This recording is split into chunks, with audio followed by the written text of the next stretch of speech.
हे हाय का film film में आपका स्वागत है दोस्तों। फाइनली मैंने देख लिया है भारत की one of the most awaited political films जिसका नाम है Emergency, starring Kangana Ranaut as former prime minister Shrimati Indira Gandhi.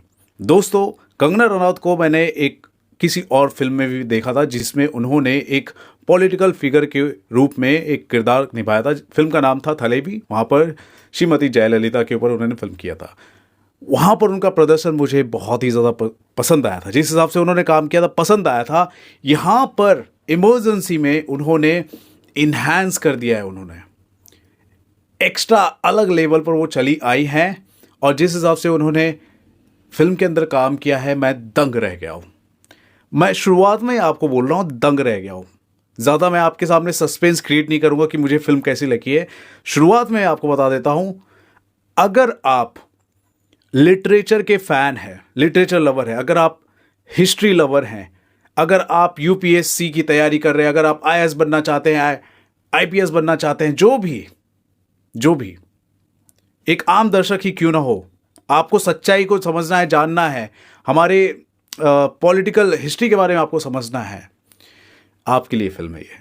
तो आपके लिए फिल्म है। One of the best films I have seen on political drama, जो भी आप कहो, पॉलिटिक्स के ऊपर, पॉलिटिकल फिगर के ऊपर, जो भी आप कहो, one of the best films I have seen. और कंगना रनौत ने जो इस फिल्म के अंदर काम किया है, मैं दंग रह गया हूं। बहुत ही चैलेंजिंग है ये रोल था, मैं आपको बता दूं, बहुत ही चैलेंजिंग। कितने लेयर्स हैं इंदिरा गांधी जी के किरदार की। अगर मैं बात करूं, एक बेटी के तौर पर, एक लड़की के तौर पर, एक माँ के तौर पर, एक पत्नी के तौर पर, एक औरत के तौर पर, और साथ ही साथ वो देश की प्रधानमंत्री भी है, एक पॉलिटिकल फिगर भी है, उन पर जिम्मेदारियां भी है, बहुत सारी चीजें, और अलग अलग फेजेस से होकर भी गुजरी हैं। और उन फेजेस में उनकी क्या मनोदशा है उसको दिखाना, इंदिरा गांधी जी का जो पोस्चर है, गेस्चर है, जो लहजा है, एक्सप्रेशंस है, हर चीज को मैच करना बहुत ही ज्यादा कठिन का काम है। और कंगना रनौत ने जिस हिसाब से इस फिल्म के अंदर उन चीजों को पकड़ा है, डिक्टो एक्ट किया है, मेरे ख्याल से आज जब मैं जिंदा हूं, आप सभी जिंदा हैं, इस दौर की अगर मैं बात करूं, तो इतनी बेहतरीन अदाकारा कोई नहीं हो सकती। कंगना रनौत से बेहतरीन अदाकारा कोई नहीं हो सकती, क्योंकि ये जो काम उन्होंने किया है बेहतरीन काम है। फिल्म को उन्होंने डायरेक्ट भी किया है। यहां पर मैं आपको कहूंगा, ना सिर्फ उन्होंने अच्छी एक्टिंग की है, अच्छी डायरेक्शन भी की है, उन्होंने दोनों काम किया है। मतलब ये बात तो साबित होता है कि she is one of the most talented film maker और else artist in Indian cinema, Kangana Ranaut. मैं जितनी तारीफ करूं कंगना रनौत के ऊपर उतनी ही कम है। ठीक है, ये बात जो रह गई है कंगना रनौत के ऊपर रह गई है। और आपको क्यों फिल्म देखनी चाहिए ये बात मैंने आपको बता दी है। अब मैं बताना चाहूंगा फिल्म के अंदर।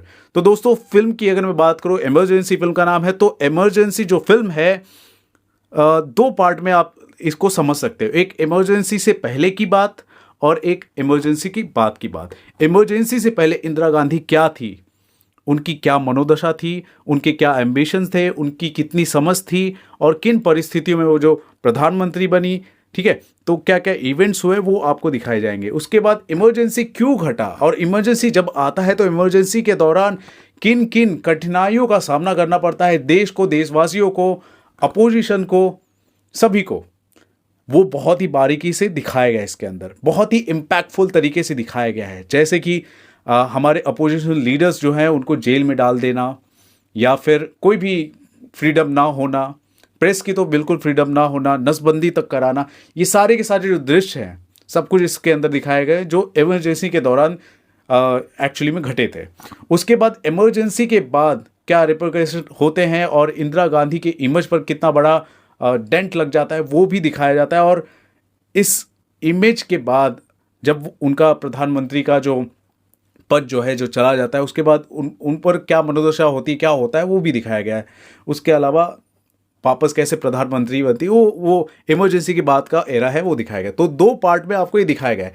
लेकिन सिर्फ इमरजेंसी ही इस फिल्म के अंदर जो दिखाया गया है वही सिर्फ हाईलाइट पॉइंट नहीं है। यहाँ पर इंदिरा गांधी का जो पूरा का पूरा जो ग्राफ है वो भी आपको दिखाया जा रहा है। साथ ही साथ उनके कार्यकाल के दौरान जो भी इंपॉर्टेंट इवेंट्स घटे हैं वो भी दिखाए गए हैं। और भारत की आज़ादी से लेकर 1962 का जो इंडिया चाइना का जो वॉर है, उसके बाद लाल बहादुर शास्त्री जी का प्रधानमंत्री बनना, उनका निधन होना, उसके बाद 1971 का बांग्लादेश का जो लिबरेशन वॉर होता है वो कैसे टैकल करती है, बहुत ही स्ट्रैटेजिकली इसके अंदर दिखाया गया है। फॉरेन डिप्लोमेसी कैसी होनी चाहिए तो वो भी बहुत ही अच्छी तरीके से दिखाया गया है। उसके बाद ऑपरेशन ब्लू स्टार हो गया, इमरजेंसी तो हो ही गया, और उनका जो असैसिनेशन है, वो सारे इवेंट्स इसके अंदर बहुत ही अच्छे तरीके से बखूबी तरीके से दिखाए गए हैं। साथ ही साथ जो भी इवेंट्स हो रहे हैं और उन इवेंट्स में जो इंपॉर्टेंट फिगर हैं उनको भी दिखाया जा रहा है। जैसे कि देख लीजिए, भारत आज़ाद होता है और 1962 का जो वॉर होता है तो वहाँ पर पंडित नेहरू की क्या मनोदशा होती है वो दिखाया जा रहा है, ठीक है। उसके अलावा 71 का जो वॉर होता है वहाँ पर इंदिरा गांधी कैसे फॉरेन डिप्लोमेसी अपनाती है और उनकी क्या मनोदशा होती है वो दिखाया गया है, बहुत अच्छे से दिखाया गया है। और उस वक्त कैसे जो पाकिस्तान के जो डिक्टेटर थे, जो भी थे, याया खान थे, वो भी दिखाया गया है और अच्छी तरीके से दिखाया है, मज़ा आता है वो देखने में। और अमेरिका के जो प्रेसिडेंट रिचर्ड निक्सन है और एक जो हेनरी किसिंजर है जो बहुत ही इंपॉर्टेंट फिगर थे, वो सब कुछ भी इसके अंदर दिखाया गया है। उनके बीच का जो कन्वर्सेशन है वो भी दिखाया गया है। तो इम्पैक्टफुल लगता है एकदम, रियल में जो कहानी है, जो मतलब जो गंभीरता होती है उसके साथ दिखाया जा रहा है। और 71 का लिबरेशन वॉर दिखाया जा रहा है तो शेख मुजीबर रहमान जो है बांग्लादेश के जो फाउंडिंग फादर हैं वो भी दिखाया गया है, उनका भी एक पोर्शन दिखाया गया है, उनके असैसिनेशन का। बहुत सारे इवेंट दिखाए गए, भिंडरावाला, ऑपरेशन ब्लू स्टार, और सबसे और भी ज़्यादा इम्पैक्टफुल की अगर मैं बात करूँ, कैरेक्टर्स जो हैं, Sam Manekshaw, field marshal Sam Manekshaw जो मिलिंद सोमन निभा रहे हैं, उनका जो इंटरव्यू होता है बहुत ही दमदार होता है।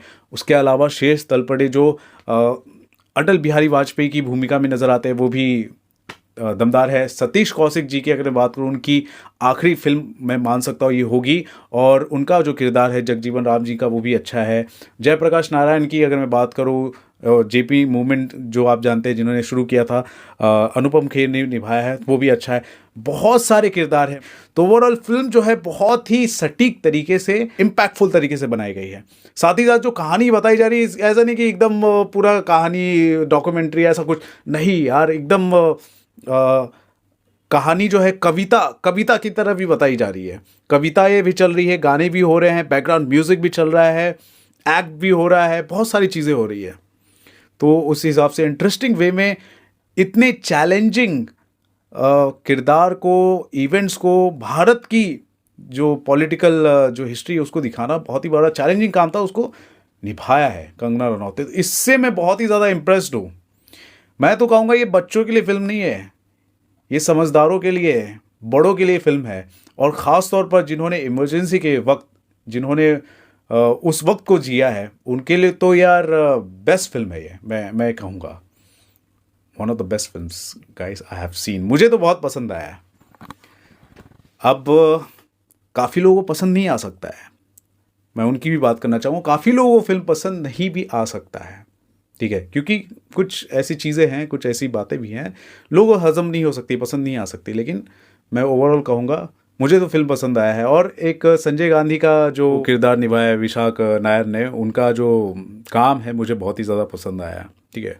तो दोस्तों फाइनली मुझे फिल्म इमरजेंसी बहुत ही ज़्यादा अच्छी लगी है। और सारी बातें मैंने जो चीख कर, चिल्ला कर आपको कही है कि फिल्म देखने जाओ, तो मतलब देखने जाओ। अब मैं क्या बोलूँ इससे ज़्यादा, और ज़्यादा बोलूँगा तो विवाद हो जाएगा। तो मैं आपको यही कहना चाहूँगा कि फिल्म देखने जाओ, देखने वाली फिल्म है।